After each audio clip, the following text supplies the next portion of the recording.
నైరుతి ఎఫెక్ట్ తో దేశవ్యాప్తంగా అనేక రాష్ట్రాల్లో వర్షాలు దంచుకొడుతున్నాయి. ముంబైలో ఎడతెరిపి లేని వానతో జనజీవనం స్తంభించిపోయింది. 107 ఏళ్ల తర్వాత అత్యధిక వర్షపాతం రికార్డు బద్దలైంది. కేరళలో కొండ చర్యలు విరిగిపడ్డాయి. చెట్లు, కరెంటు స్తంభాలు విరిగిపడి పదుల సంఖ్యలో ఇండ్లు ధ్వంసమయ్యాయి.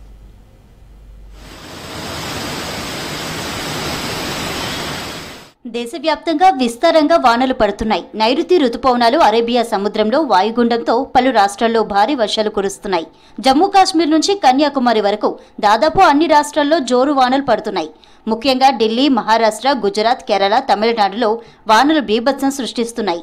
వరనుడి ప్రతాపానికి ముంబైలో 107 ఏళ్ల అత్యధిక వర్షపాతం రికార్డు బద్దలైంది. 13 గంటల్లోనే 25 సెంటీమీటర్ల వాన పడింది.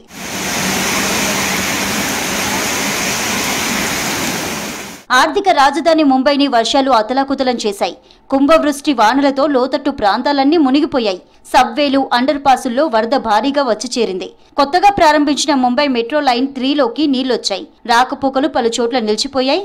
తెల్లవారుజాము నుంచి తేలికపాటి నుంచి మోస్తరు వానలు పడ్డాయి. వరద నీటిని మోటార్లతో తోడుతున్నారు సిబ్బంది. అటు మహారాష్ట్రలో వర్షాల కారణంగా 5గురు చనిపోయారు.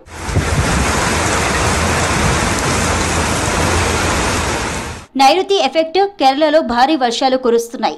రోడ్లపై నుంచి వరద పొంగి పొర్లడంతో తుడుపుజ, ఎజాల్లూరు, కొత్త కుత్తిలో రాకపోకలకు తీవ్ర అంతరాయం ఏర్పడింది. డ్యాముల్లోనూ నీటి మట్టం క్రమంగా పెరుగుతోంది. వాయనాడులోని బనసురా సాగర్ డ్యాం పరిసర ప్రాంతాల్లో అత్యధికంగా 25 సెంటీమీటర్ల వర్షపాతం రికార్డైంది. కేరళలో భారీ వర్షాలతో మలప్పురం, వాయనాడు, కొట్టాయం, కోజికోడ్ ప్రాంతాల్లో విద్యాసంస్థలకు సెలవులు ప్రకటించారు. అంగన్వాడీ, మదర్సాలను సైతం మూసివేశారు ఆఫీసర్లు. భారీ వర్షాల కారణంగా 10 మంది చనిపోయారు.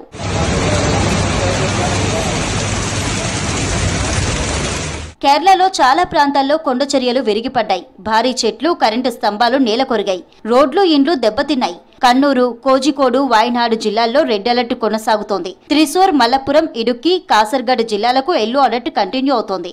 మున్నార్, ఇడుక్కి వంటి టూరిస్టు ప్రాంతాల్లో రాత్రిపూట వాహనాల రాకపోకలు నిలిపివేశారు అధికారులు. కొండ చర్యలు విరిగి పడుతుండటంతో ప్రజలను సురక్షిత ప్రాంతాలకు తరలిస్తున్నారు. కన్నూరులోని అనేక ప్రాంతాల్లో చెట్లు విరిగి నివాసాలపై పడ్డాయి.